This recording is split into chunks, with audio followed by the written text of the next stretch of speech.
I've reported on these atmospheric water generators before, but a viewer reached out to me because he already has one of his own. One that's keeping his entire household running and even provided a refreshing drink for your neighborhood news reporter. Again, this is pretty good. Hooked up to the house, and that's what we're getting right now. That's what we're drinking and cooking with. Here's how it works. The machine pulls in our warm, humid coastal air, extracts the moisture, runs it through filtration and UV purification, then pumps it into a storage tank and straight into the home. Brent's system is no small operation. It produces approximately 250 gallons a day and stores up to 3,000 gallons. Enough for drinking, cooking, cleaning dishes, and even watering the yard. That kind of water security means everything to Brent because he's lived through the alternative. See, I used to be on a well, and we had a drought before back in the 80s. It got so bad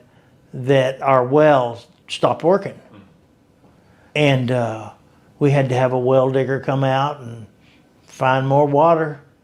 I mean, we had no other choice. I mean, that was our water source. That experience left a lasting impression. Brent didn't want to be at the mercy of Mother Nature again, but he did tell me water independence comes with a hefty price tag. You know, it just depends on people's budget. It's not budget-friendly water. And that cost? Over $30,000 or $300 per month. And while there are cheaper solutions, for Brent, this wasn't just a financial decision. It was about taking control of something as basic as turning on the tap, especially with Corpus Christi under Stage 3 drought restrictions.